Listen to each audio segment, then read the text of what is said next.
Hey, Cameron, on your bed, you didn't get the mattress pad?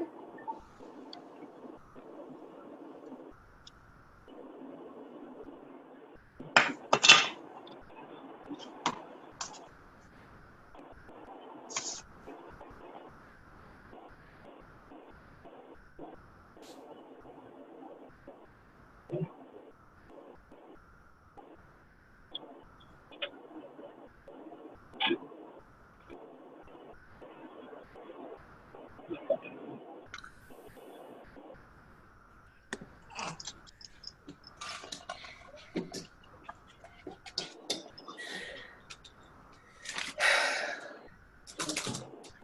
are you feeling, Jana? I'm much better than I was yesterday. Good. There's Mason. Hi. Like a little mini me.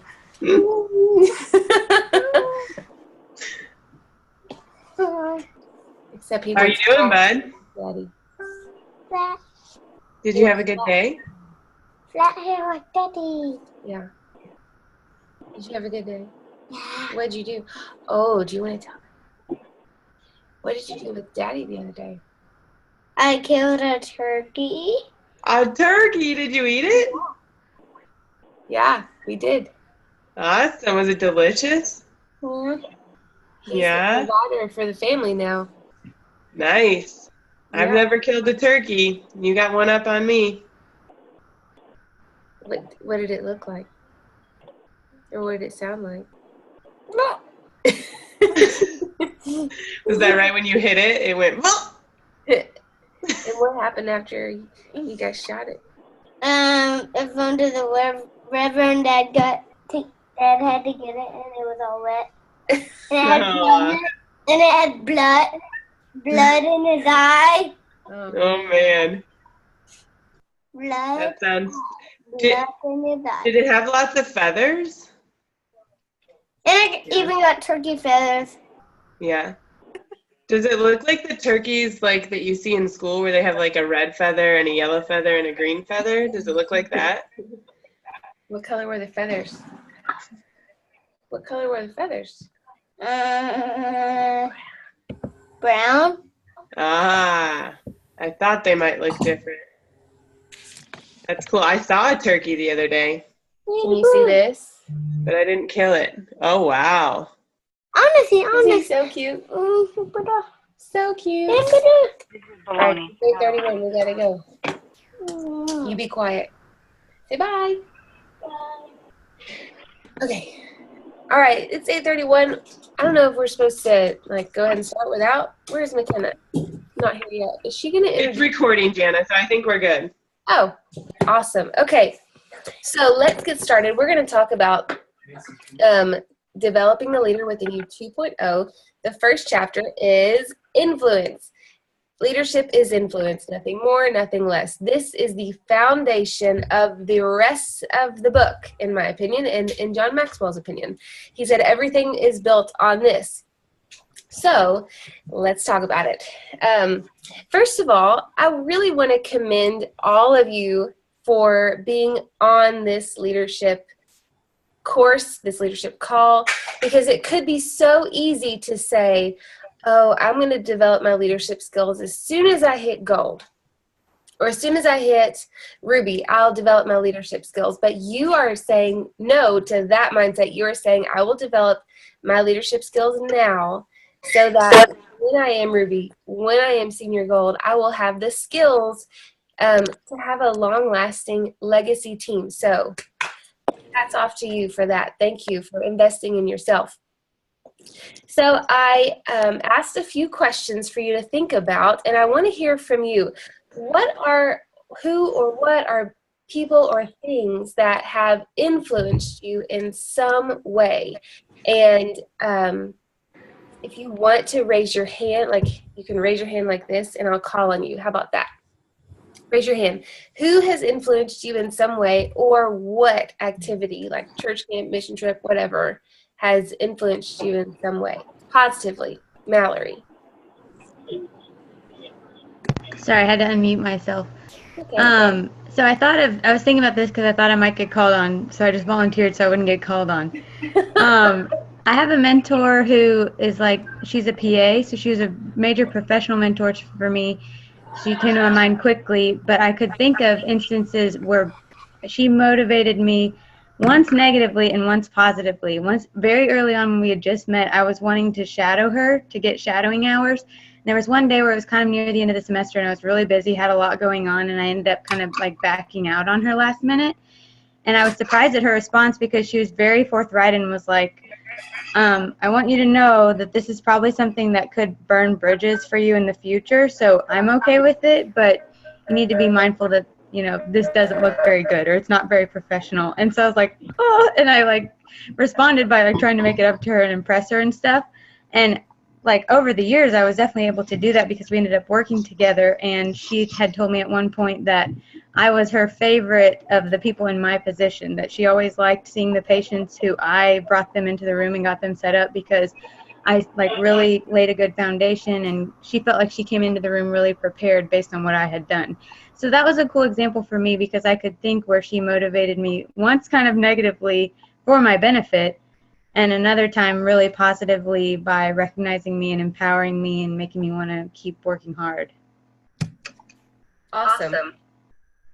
Anyone else want to volunteer before I call on you about someone who has been influential to you or an activity or something you've been a part of? Sabrina. So I had a couple that came to mind. The first was a high school guidance counselor. So as I was getting ready to go to apply to colleges, I didn't know what I wanted to be when I was, grew up. And he made a comment that I would make a good accountant. And here I am with an accounting degree, all because he told me I would make a good accountant. And then the other one that popped into my mind as Mallory was talking was when I started my career at Deloitte & Touche, and there was a female partner who had made some kind of like offhanded comment about how she didn't like it when girls wore ponytails because she thought it was unprofessional. And now 12 years later, I've never worn a ponytail to work because of that comment. Wow. That's crazy and awesome. So the theme that I am finding, thank you, Mallory and Sabrina, for sharing. What I noticed in both of your stories was that someone believed in you. Someone believed in you, and someone told you positive things about yourself to give you the confidence for you to then move forward with whatever it was you were doing. So think about that whenever you are, when you are trying to influence someone else. The key factor is believing in that person and the good in that person and finding the good in that person. Think about the people or the activities that have impacted your life and turn them around and be that person to somebody else. Sorry, Lorelai said, oh, no ponytails. Okay, Lorelai's disagreeing over there. Please. So I want you to think about that. The next thing that I had you guys think about was your leadership level. The 5 levels of leadership are all over this chapter. I mean, it basically is this chapter. And if you want to get like cliff notes of them, I have this handy little book called How Successful People Lead. I got it before I even heard of the 5 levels of leadership book.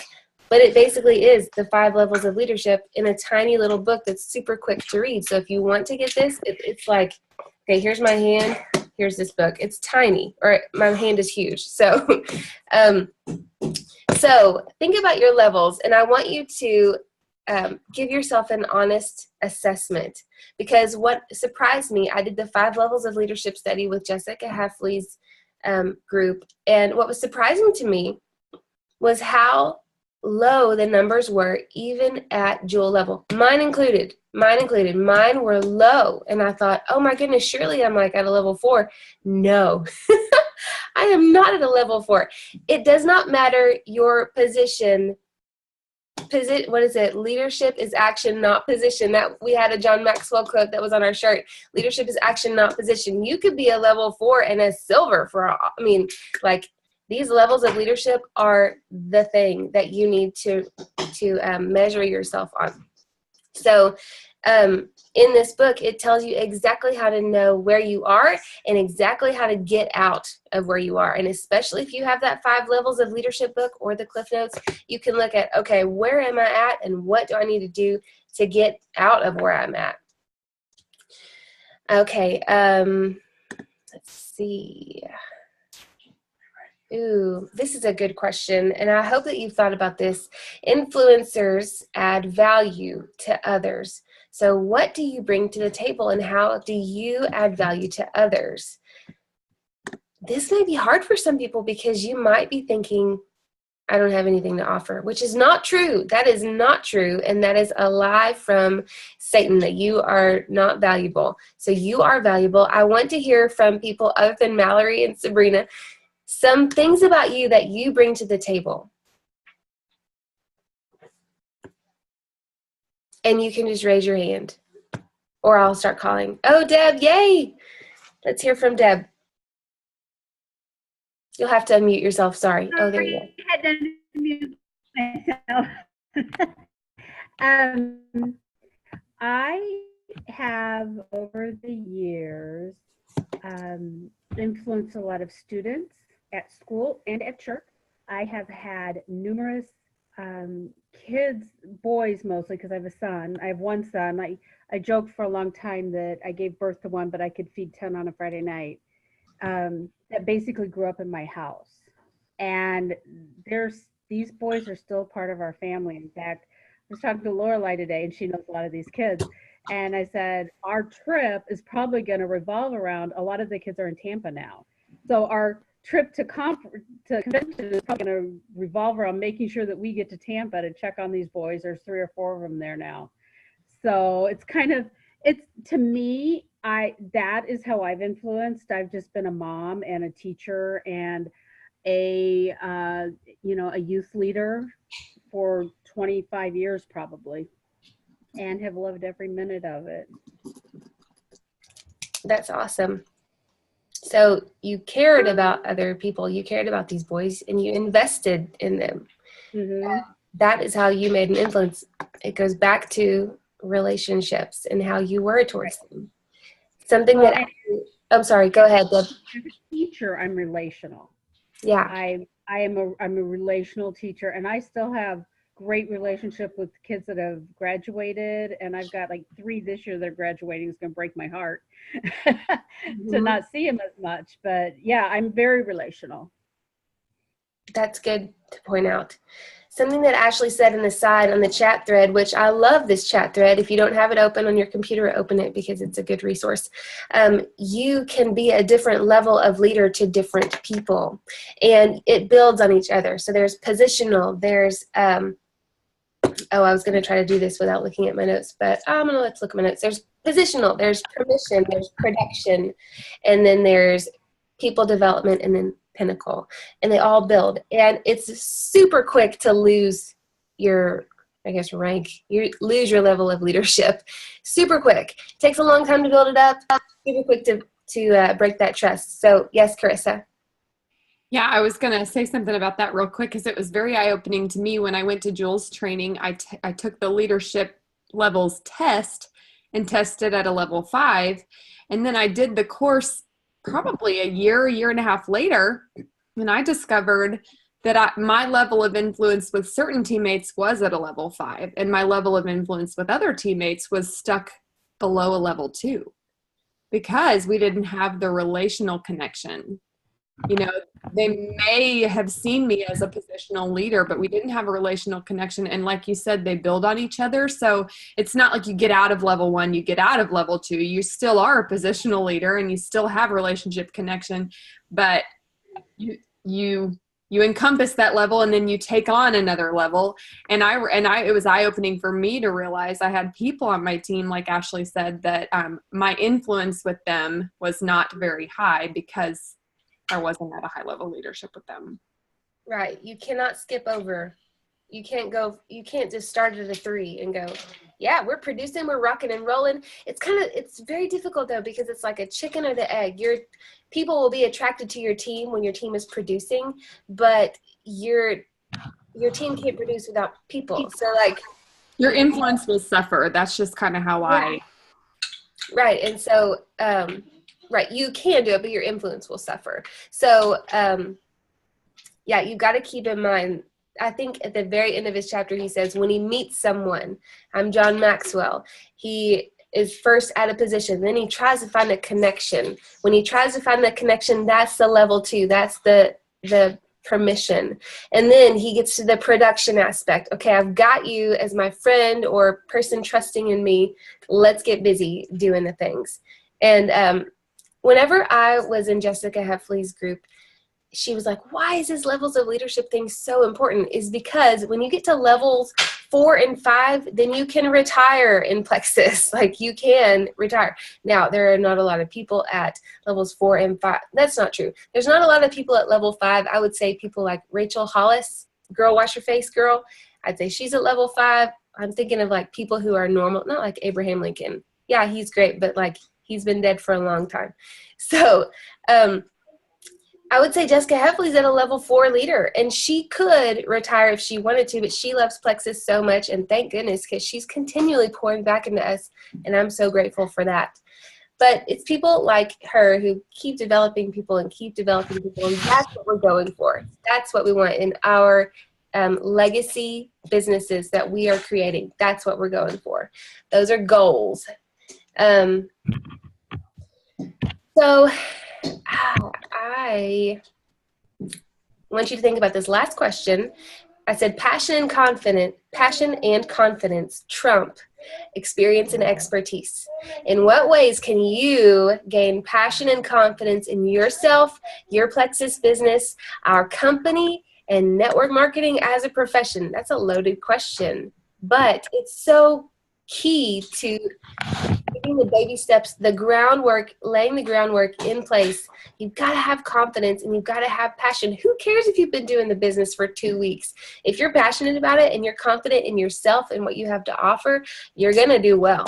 And so how can you improve your passion and confidence in all 4 of those areas? Hopefully you've been thinking about this. Yes, Elizabeth. I feel like surrounding yourself with in groups and support like this, kind of just feeding your belief, because the minute somebody comes to you and questions that, if you're not grounded in what you believe, whether it's the products or the business opportunity, network marketing in general, or even like outside of that in your faith and whatnot, if you're not grounded and confident in what you're believing behind all of that, it's gonna shake you and it's gonna be harder to stand firm against that. Absolutely. That's awesome. How else can you build your belief and become more passionate and become more confident? Yes, Chris. I thought of an example you shared with me a long time ago when you said, I knew nothing about leading a MOPS group, but I was put in that role and I pretended like I knew exactly what I was doing. Because I'm a 3. Yeah. Another example that popped into my mind is Jessica Heffley says this all the time. Like, they went to the CMA Awards and they decided they wanted to meet some of the singers, and so they just walked backstage and walked like they owned the place and nobody questioned them, and they had amazing experiences as a result. And every time someone like can't she always tells us every year, buy an extra ticket to convention as soon as it opens up, so that if you sign up a dream team or the week before, you can bring them. And there's always people that say, well, how, like, you don't they have to say their name? And she goes, if you act confident, they're not going to question you. She's like, walk in like you own the place and don't worry about it. She says that all the time. So that all those examples are what came to mind. Like, you have to practice doing brave things. She practices doing scary things every day. And then your confidence builds because you go, well, I did a scary thing and I didn't die. So yeah. And not just Plexus scary things. Like, I really think that trying to run a event center when I had no idea how to do anything but pretended like I did was huge confidence booster for me, because I figured it out eventually. But yeah, doing those brave things, like if you just follow Jessica Heffley on Facebook, she's doing like skydiving, and she probably hasn't done that, but it's probably on the bucket list, but she's just doing all the things. So do the scary stuff. It will make you more confident in general, and that will seep over to your plexus business. How else? I want to hear from somebody else. How can you gain confidence and passion in all these things? Yourself, plexus, all the things.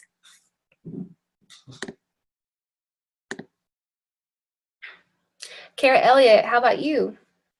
Haha, you win! I knew you were going to call on me.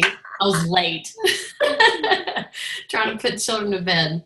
How can I gain passion and confidence in myself? For me, it doesn't typically take much.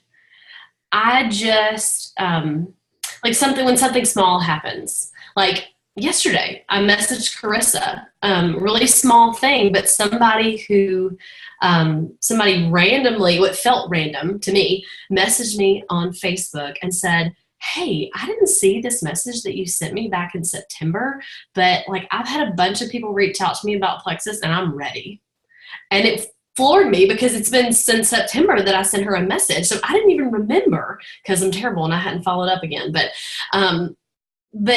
I took that and like I seek lots of affirmation. And so the first thing I did was show it to my husband and I was like, look at this, I'm so excited. And he like rolled with me in that moment because he knows what I need. So like I go to someone who knows what I need and say, my notebook was on my button. It was making noise. And then I texted Carissa and I was like, check this out. I can't believe this. And, you know, she gave me that immediate affirmation. And so I'm just really clear with the people who are surround me and encourage me. And I make sure that they know that I need that. And so sometimes just taking something small like that and I just make my own momentum, even however small it is, even if it just gets me through this week. That one response from September, from the seed I planted in September, is giving me life for this week. That's probably like the simplest way that I kind of create my own passion and confidence in life and in business. That's my 7. Yeah, thank you so much. Carissa, did you have something to add to that, or were you just waving for fun? All right, cool.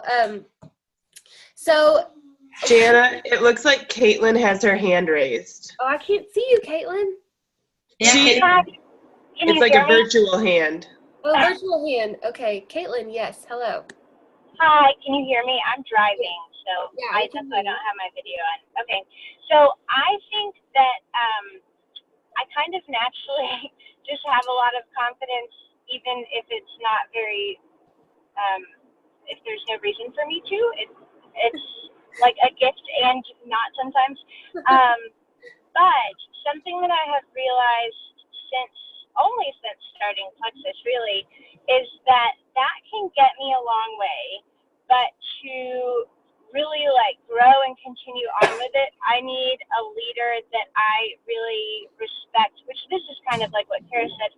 I need a leader that I really respect to see in me what I see in me and then affirm that. And so I think Carissa has done a good job of that I'm like gung-ho and going for it because I know I can do it. But in the back of my mind, I'm like, but I can, right? And so Carissa has, I think for me, whether it's Carissa or a leader in another capacity of my life, I think when they affirm, hey, I see that in you too, that grows the passion and confidence even more. Yes, I love that. Thank you for sharing. So in the last 8 minutes of our talk, I want to talk to you about, we've talked about all these things, laying the groundwork. You've got to be passionate and confident. You've got to pour into yourself with affirmations, with resting time. You have got to be able to pour into other people. So if I had to write this out on a sheet of paper, if leadership is influence, if leadership equals influence, okay, and influence requires connection. So that would be, connection would be under influence. if I'm drawing an arrow chart. You have to have connection to have influence. That's level 2. That's the permission. You have to have connection. So below connection, what we have to embrace first, in my opinion, if we're going to go up, up, up and to be the leadership, is the bottom is vulnerability. I believe so strongly in being vulnerable and allowing people to see a window into you in order for them to trust you and to like you and to make a connection. Vulnerability is connection. And if you have to have that in order to move up on the levels and be that leadership, then you've got to practice vulnerability. And that is scary. And that is why network marketing, in my opinion, is difficult for some people, because they don't want to let people in. They don't want to trust all these people, and therefore all these people don't trust them with anything. They don't trust them with their health. They don't trust them with their products. They don't trust them with the business, because you're not willing to trust them first. And that is terrifying for some people. But along with what Carissa said earlier about doing brave things, even if it's just a teensy bit of a peek into your life, it is still a brave thing for you to share. So that is going to be your homework. You have 2 pieces of homework for this week. We always want to, what's the word I'm thinking of? We want to portray Plexus in a certain light via our social media profiles. And so your social media profile is going to get a look over by your sponsor or your upline or whoever, if you're adopted, whatever. Your nearest upline who's active in the business, and they are going to give you constructive criticism and or positive feedback, whatever, about your profile. It should be full of stories. It should not be full of graphics. No, we don't want to be like commercials. We don't want to be commercials. We want to be stories. Facts tell, stories sell. We want to be full of stories, full of relatable things. And we want to hear about you. It doesn't need to be my kids, Plexus, my kids, Plexus again. We want to know about you. What does Bonnie like to do? What does Mandy like to do? Like, you are you, and what do you like to do? So, Carissa said breakout group leaders can look them over. I like that idea. I'm a breakout leader. I'm going to speak for everyone and say breakout leaders can look over the people who are in your breakout thread, look over their profile stuff and give them feedback. Now, you on this end, if your breakout group leader looks at your page and tells you something that you could possibly change, consider it a compliment or say thank you or something, because we, as a breakout group leader, and I'll be looking at my people's page, I'm trying to help you out. We're all trying to help you out. If we're seeing something and you might want to think about this or change this, don't be offended. It's for your own benefit. The second piece of your homework is to post on social media a vulnerable post. And you can run this by your breakout group leaders, but it needs to be something that will allow people to peek into the window of your life. And if you're scared to do this, that's okay. It can be scary sometimes because you're just kind of putting it all out there. And you don't have to lay out like every single part of you, but it needs to be something to allow you to connect with people. Because in people's minds, let's say your whole entire Facebook friends list, they see you posting Plexus things, you got the position, you're a Plexus ambassador with them. The next step is to connect with them. You have to have permission from them for you to lead them. And that happens with vulnerability first. So if you can be vulnerable first and let them in, and they will trust you, and then you can build on that trust, build on that connection, say, we're buds here, let's move to level 3 and get things busy. Let's get you to silver, let's go, go, go. So I believe those are how you get to that, those steps. So look over your profile profile on Facebook and Instagram, whatever, and then post a vulnerable post before next Thursday. And If you are struggling with what do I say, what does Janet even mean, you can message me. Or you can like Google anything Brene Brown and she will like fill you in because she's amazing. So next is Ashley with chapter 2, priorities. I'm excited to hear this. Take it away, Ashley. Thanks, Jana. Such good stuff on chapter 1. Chapter 2 is a passion of mine, priorities. I got told when I was in high school that I was terrible at time management, and man, did that light a fire under me. I graduated college in 3.5 years just to prove that high school teacher wrong. I was like, oh no, she didn't. She didn't tell me I was bad at something. That might be the 3 in me. So priorities are my thing. I love, like right at the beginning when he said time cannot be managed. I wanted to message my high school teacher and say that, like, time cannot be managed. And a big thing that has always stuck out to me is schedule your priorities.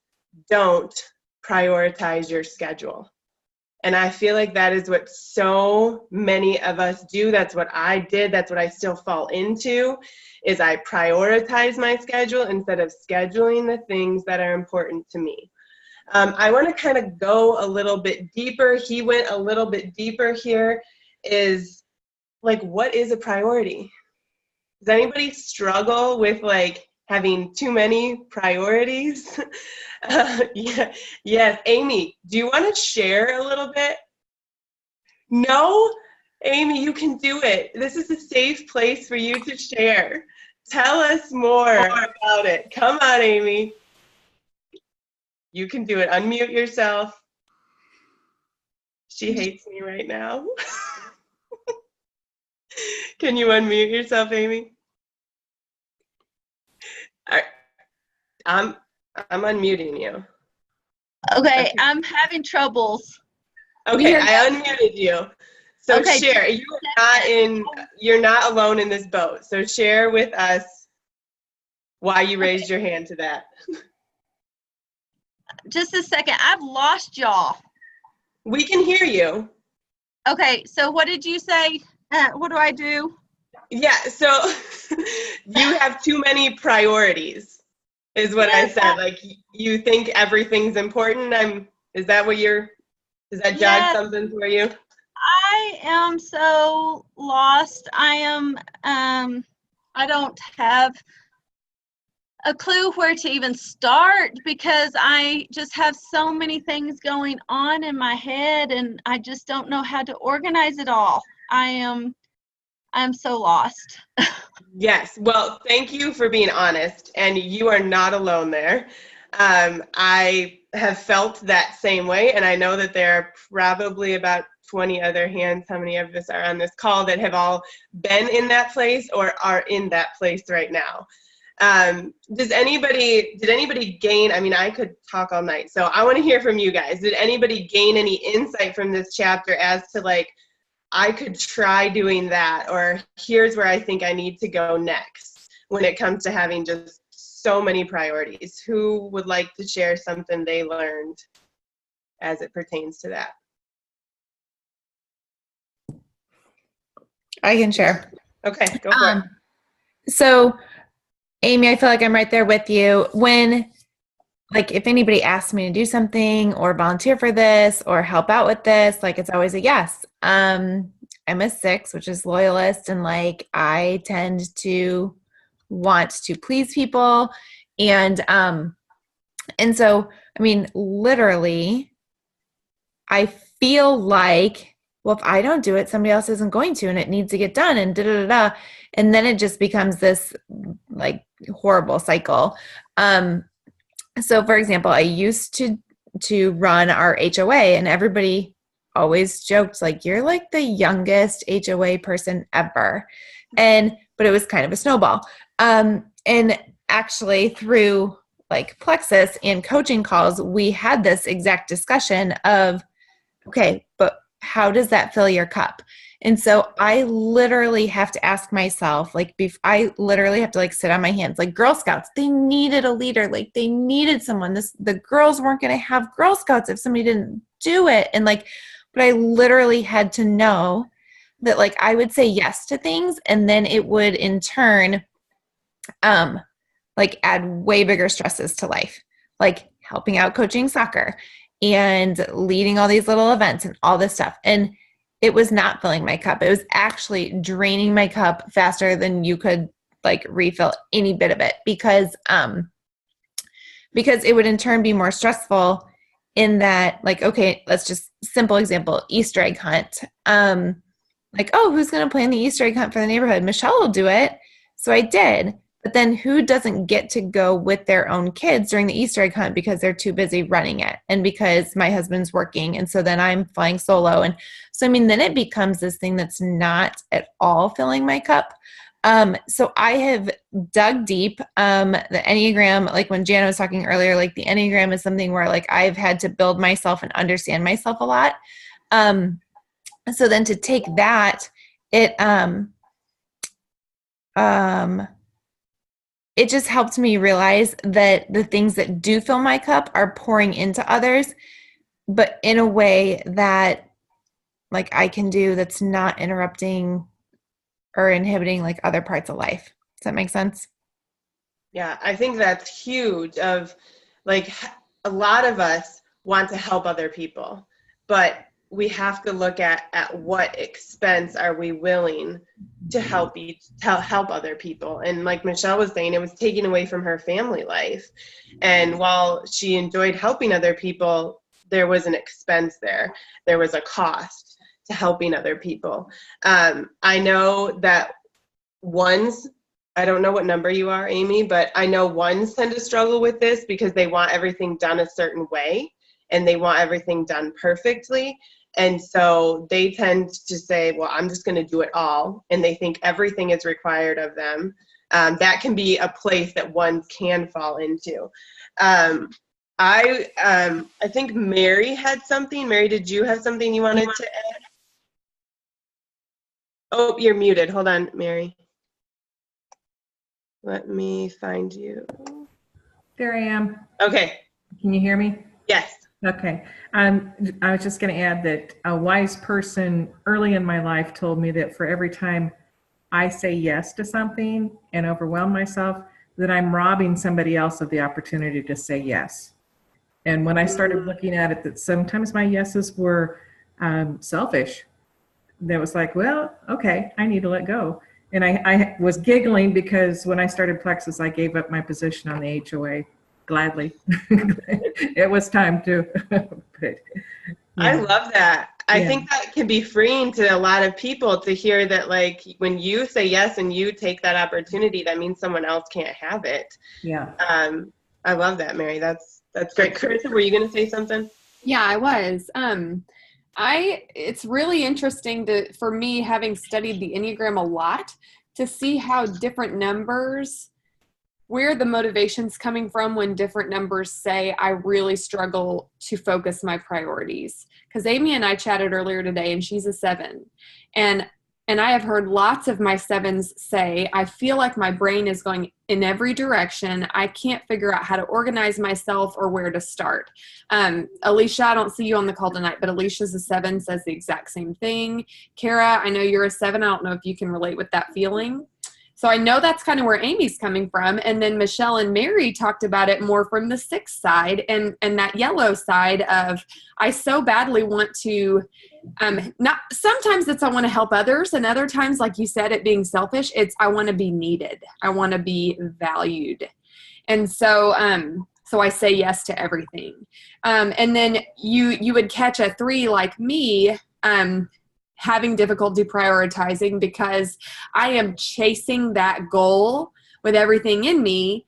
And, or you pointed out, Ashley, like a 1, it's because they want it all done right. So they need to do it all themselves. Like, it's a different motivation for the struggle for everybody.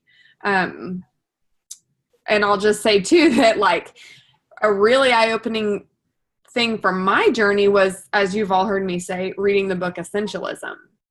it was really helpful for me. And so I know that when you feel like, well, where do I start? I've got a million places. Like, it's not necessarily helpful for someone to add something to your to-do list and be like, well, read this book.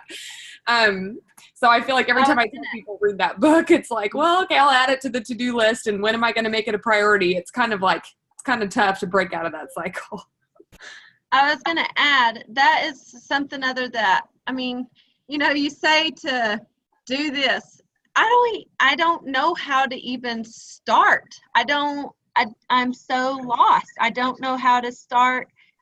And it just, I don't know, just one thing, I start something other, and then I don't know where to go from there. I don't know. Yeah, well, and he talked about that. He talked about how, like, that priority pressure, and like how when you have too many priorities, it literally paralyzes people. And as leaders, we need to be able to recognize that in ourselves and in other people and help them to say, okay, well, what is the area that you feel that is most important right now? Let's talk about that area. And then let's see if that is the right area for you to be working in. And then let's tackle that area right now. And then let's move on to a different area. Because Amy, I mean, I don't really know you yet. I'll get to know you, I'm sure. But I know for myself, you want to do it all. And you're literally getting a business at square one, and there's a lot to do, and but your business is already open. Your doors are already open. You don't have like a 2-year where you're, you know, doing all this stuff leading up to opening day. Like, you literally pay $34.95 and it's opening day. And the minute you start posting, it's opening day. And that's the great thing about this business, and that you can absolutely learn while you earn, like we say, and there is a growth period, and it's all normal. But I think the biggest thing he was pointing out was picking your priorities right now and knowing that you cannot do it all. He talked about how the reason that most major goals are not achieved is because we put second things first. Like, let that sink in. We're putting the things that are not important first instead of doing the things that are important, probably because the things that are important are scary. That's my Kara, go ahead, add to this. So, Amy, are you a 7? Okay, I'm a 7 too. I think Carissa said that earlier. Let me just encourage you. Like, listening to you and like watching your face when you say that, like, I kind of like, oh, my heart just like cringes, because I know how you feel, and I've been like in that moment, and I'm never really moved past that. Like, I'm still a 7 between my ears, and it's a constant struggle to stay on task and to keep my priorities in order. I don't know if we're friends on Facebook or not. I'm friends with most everybody, but if you don't know and you haven't been watching this season of my life, I started Plexus in April. I had a baby in July. I went gold in July. I went to Leaders Retreat, and this whole time my husband's been running a political campaign that will be over no matter what happens. It'll be over in 35 days. And so, like, this season of life has been really nuts, and it's been a real struggle. It was a real struggle in the beginning to understand, because my Plexus business was like Ashley said, it was like, I paid my $35 and Carissa told me what to do. And then we got the new Slim and I posted about it and the whole world wanted it. And so I sent it to everybody, and then everyone signed up, and it was like, now what do I do? And, you know, and it was really overwhelming. And I will tell you one thing that was super helpful to me, to, like Ashley said, you know, what the book's talking about, to first priorities first and put second, you know, like really give it an order and not to let those things get out of the way, is find somebody who knows you like inside and out, and somebody who won't let you slack, and somebody who won't let you get those priorities out of order, to call you to the floor and say, hey, if this is what you wanted and you said this is what you wanted, don't say yes to XYZ. Make sure that this is your priority, and like make yourself vulnerable to a person, or, you know, if that's a spouse, or if that's a teammate, if that's your sponsor, if it's your mom. Like, my mom is one of my people who like can really get me back to center. But have someone that you're accountable to, and just choose and like talk to whoever your sponsor is, like about the things that you actually have to accomplish every day and the things that you actually need to accomplish every week to keep your business running smoothly. And then as long as you can like stay accountable to those people and they can help you stay on track, the rest, like Ashley said, you will learn as you go and you will figure out like how to handle the rest of it day to day. So take heart, friend. Don't worry. You sevens can do it. We can. Absolutely. Thank you so much for sharing, Kara. I'm sure that's encouraging coming from another 7. So thank you. Let's continue on in the book. So he went on to talk about the priority principles. And these were the 5 principles. They were working smarter has a higher return than working harder. You can't have it all. Like, that's a big one for me. Good is always the enemy of best. So like focusing on like the best, and that sometimes you're going to have to sacrifice the good, and that proactive always beats reactive. And the key thing I liked in there was effectiveness over efficient. I always strive for like efficiency. Maybe that's a 3 thing. But efficiency is always key for me. And when he said that, I had to like stop. Like, oh wait, I should be going for what's effective versus what's efficient. And then the important things, that important needs to take precedent over the urgent. And so I feel like I hear that in you a little bit, Amy, and I'm sure other people, like we have to look at what's important versus what's urgent. The important stuff has to come first, even though our gut is to go to the urgent, and just kind of knowing that balance. I'd love to hear from you guys. Was there anything that really stuck out to you in the priority principles, those 5 principles that I just read? Anything that you wanted to share? Any breakthrough moments there?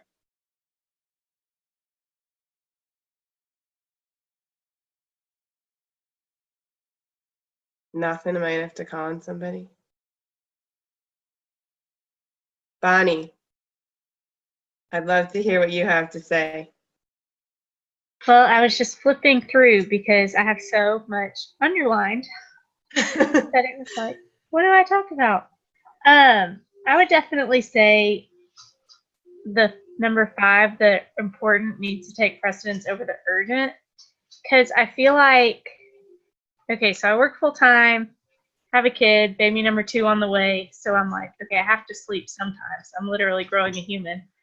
And, you know, I feel like there's so many different things that have to be done. Like, I can't say, sorry, work, I am not going to come today, because I view Plexus is more important because it's my long-term goal. Don't tell anyone. And so I feel like I've really struggled with this principle because I believe it, and I believe it to be true. But it's like, how do you make the margin to where you don't have to focus on the urgent? You know, so I think that's what I really have been chewing on with this number 5 one. Yes, and that, oh, go ahead, Carissa, were you going to say something? Just that over the course of my marriage, one thing my husband has said to me a lot is that you teach people how to treat you. And oftentimes we condition people that we respond to the urgent.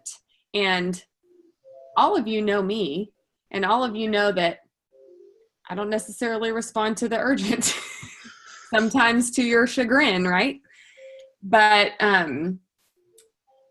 that just made me think of that, just how people quickly learn, oh, Michelle will organize the Easter egg hunt, because Michelle has conditioned people how it's okay to treat her. And so we have the choice. And I think we just fail to recognize that we have the choice with everything that has the opportunity to be on our plate. And like works is an extreme example. Obviously, I think that's one of the things you're probably not going to be like, nope, I'm not going to go to work anymore.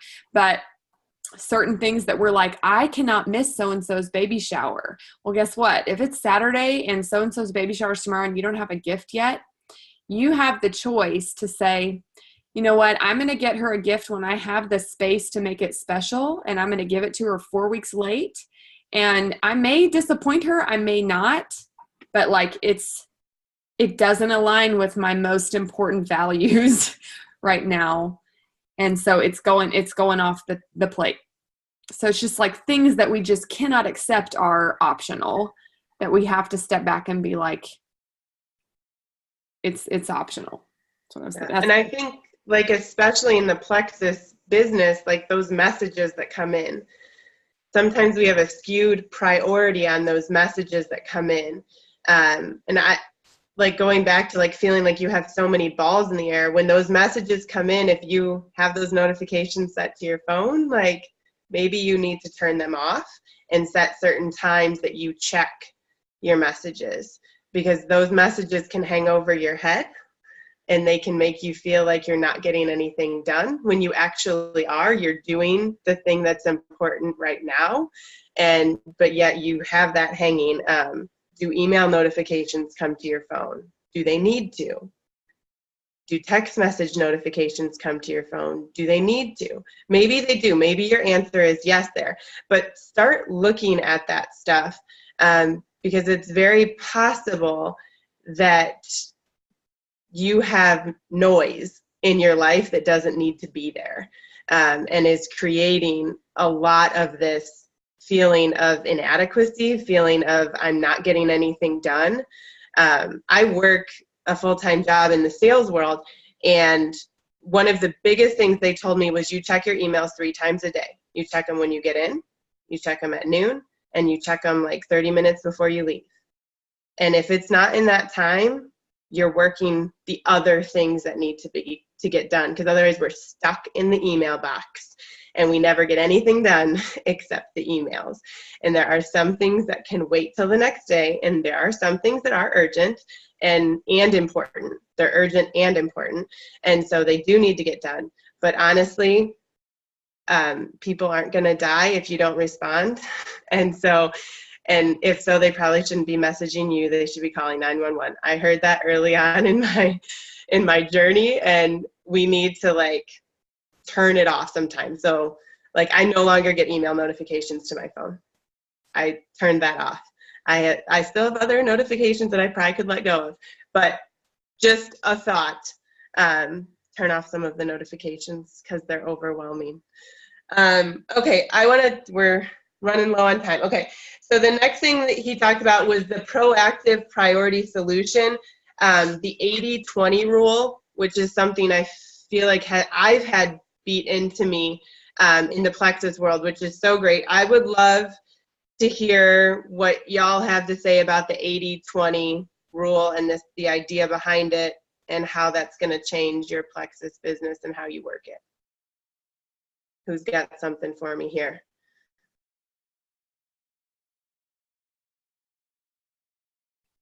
Everyone's looking away. Tiffany, you're looking at me. What do you got to say?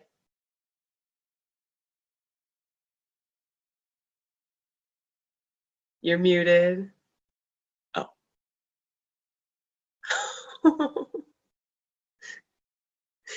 Okay, Tiffany's got a sleeping baby. Let's see. Caitlin, are you there? Sorry, I'm here, but I missed your question because I'm driving now.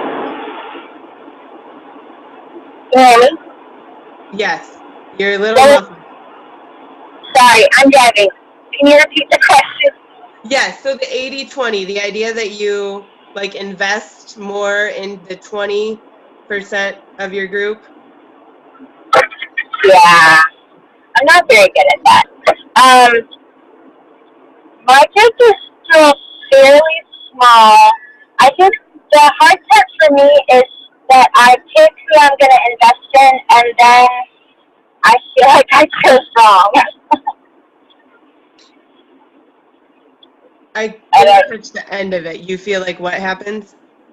I pick who I'm going to invest in, and then I feel like I chose wrong sometimes. Carissa, I still couldn't hear. Could you hear? Sorry. She said the problem she's facing is that she chooses who she thinks is worthy of investing in and then questions if she chose wrong. Got it. And I've heard that from several people. I see a lot of you shaking your head. Something that I found beneficial is the goals talk. Like having the goals talk, seeing who's actually performing and achieving their goals and working. I mean, sometimes you can not achieve a goal but still be working and doing all the right things, and they're still definitely worth investing in. But I think that has been freeing to me, is to sit down and have goals, coaching calls with everybody to know, like, hey, what are you shooting for now? How are you going to do it?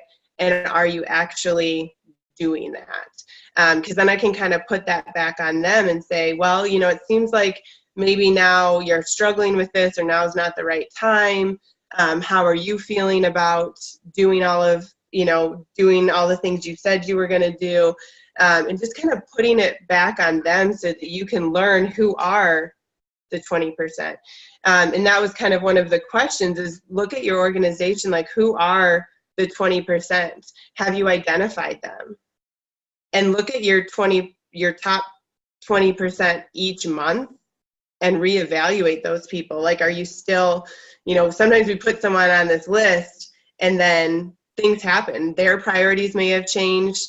They may have something that comes up in life, and so maybe they need to be moved to a different list. It doesn't mean you're kicking them out or you're not going to check in on them, but it just may mean that now you need to switch your focus over to a different area. I know Carissa's really good at having like her lists of who she's working with, and she moves people all the time, and that's okay. People's priorities change, and people are going to have seasons of growth and seasons where they need to take a step back. But I think that can be huge in identifying the groups of people and where to focus all your time, so you're not pouring into somebody that's literally draining everything out of you. And then kind of the big thing I want to focus on at the end here is the 3 R's.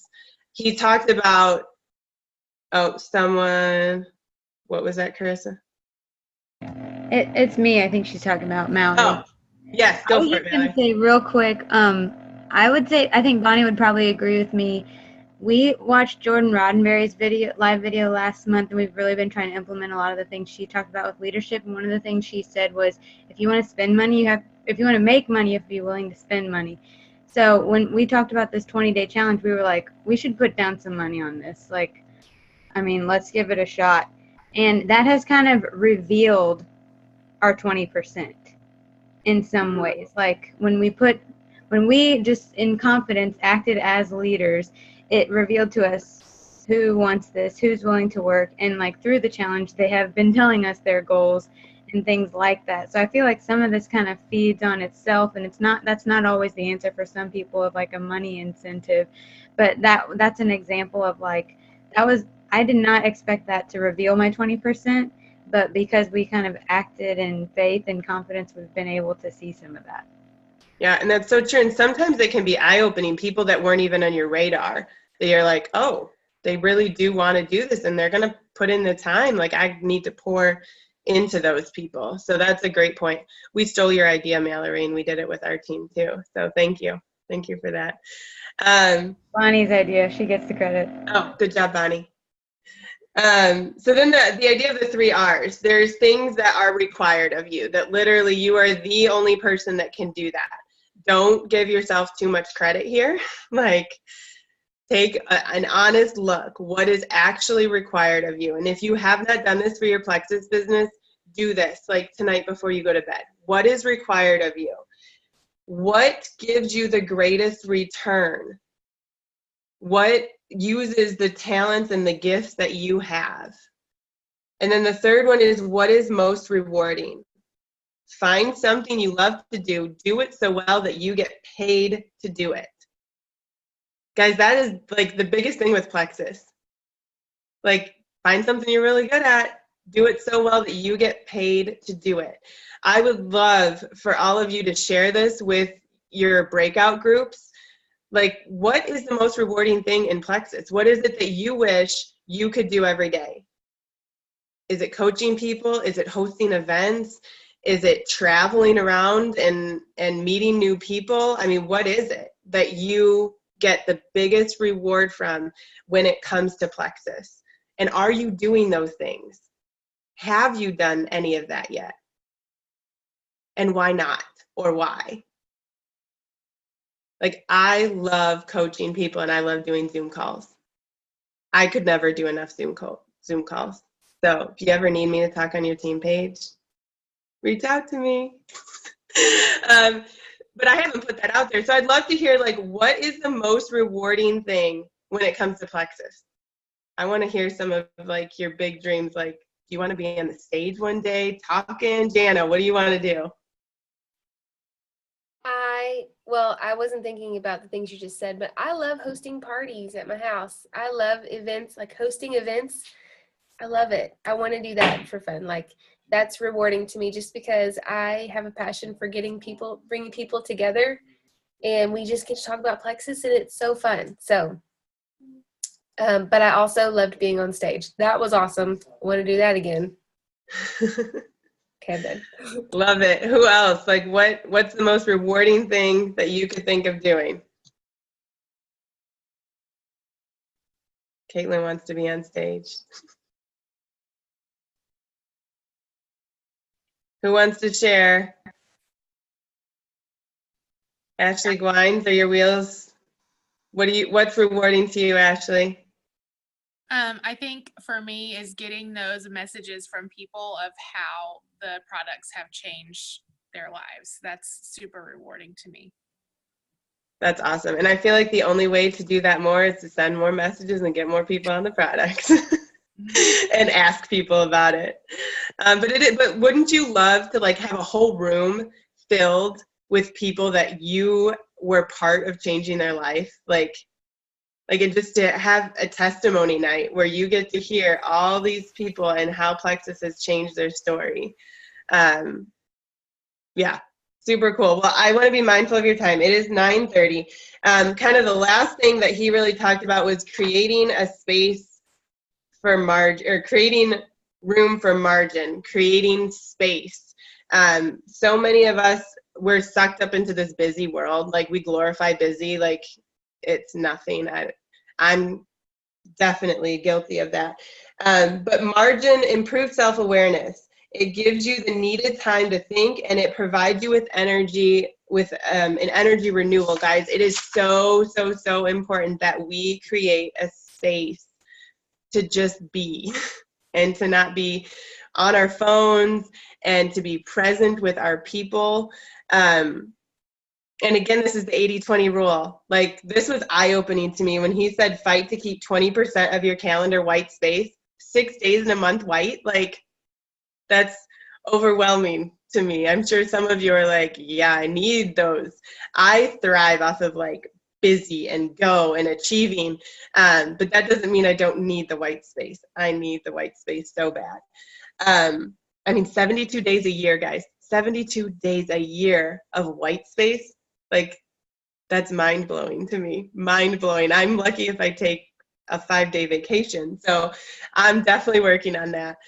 And what we want to focus on for our homework is, I'm gonna go back to my notes. Sorry.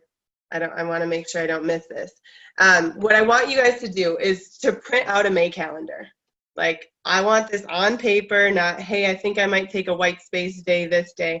I want you to print out a May calendar. It's May 1st. There is no better time to do this than right now. I want you to set aside time for IPAs, for events, for personal development. Schedule it. If you do not schedule your priorities, you start prioritizing your schedule, and all of a sudden you've lost it because laundry needed to be done or the dishes needed to be washed. So schedule your priorities. Don't just schedule the things that are required of you. Make sure that you have something on there that brings you a return. Make sure you have something in your month that's rewarding to you. Schedule it. We want you to use your gifts. And please remember to keep 20% of your calendar white. I'm going to do it, guys. It's like my heart's racing right now. because I work 6 days a week. Like, I'm going to have to not work 6 days a week. So we're going to have to figure this out together. But schedule that 20% of the white days. Along with this, I want you to grab a partner. I want you to grab somebody in this group and schedule a power hour. Get that on the calendar for the month of May. We are going to share these on the Paladins team page, but we want you to work with someone else. Make your power hours look like you. Don't do a power hour the way Jessica Heffley does it, or the way that Carissa Casey does it, or the way that Jana Barnes does it. Do it the way that you would do it. They can look different. They don't all have to look the same. So make it your own. But let's get those on the calendar. This is going to be a great way to work together with a sideline to create that connection with somebody else. We're going to be able to show, to gain influence. Going back to Jana, there's nothing more influential than saying, hey, I'm a leader and I'm leading something on the Paladins team page. So let's create that influence that we also desperately need. Every one of us needs to constantly be leading and be in a moment of influence. So get those, that's your homework. Get a calendar printed out, fill it all out, make sure you've scheduled your priorities, keep some white space in there, and get a power hour scheduled. Carissa, how do we want power hours to be scheduled?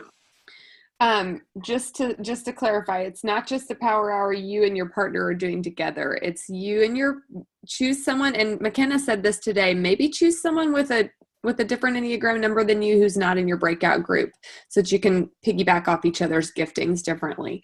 But the idea behind it, like Ashley said, is for you to have a leadership voice, for you to have an opportunity to lead by example to your team. So this is you and a person pairing up to plan a power hour and present a power hour to the team. I really think that since this group is pretty large, it may be tough to get them all in May. So I think it's fine if we stretch them into June, but we can definitely not worry about it the week of convention, because I want people focused on, I want people prioritizing, right?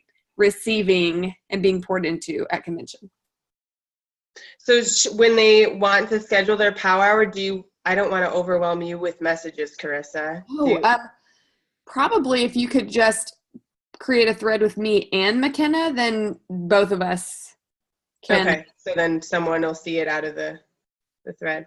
Okay, so once you're ready to schedule your power hour, if you could create a thread with Carissa and McKenna, and we'll get those scheduled and get them on the book. So that is your responsibility between now and next Tuesday. If you need a partner, feel free to reach out to your breakout leader, and they can help partner you up with someone if you need help getting a partner. Yeah, so we're picking partners from people in the leadership study. Yes, I just meant someone outside of your thread. But so for example, I would maybe not be partners with Sabrina because she and I are already on the same team. Would you see that there's value? Fast, if you need to do that, do it. But if you can pair up with someone who is outside your breakout group, that could be neat. But yeah, please don't. We don't want you to feel like it has to be any more. We don't want it to add stress any more than it needs to. Okay, sounds fun. Thanks. Okay, perfect, guys. It is 9:36, so I'm going to go ahead and turn the recording off. Thank you so much for doing this. We'll read chapters 3 and 4 for next week. Look for more questions to kind of be thinking about as you're reading.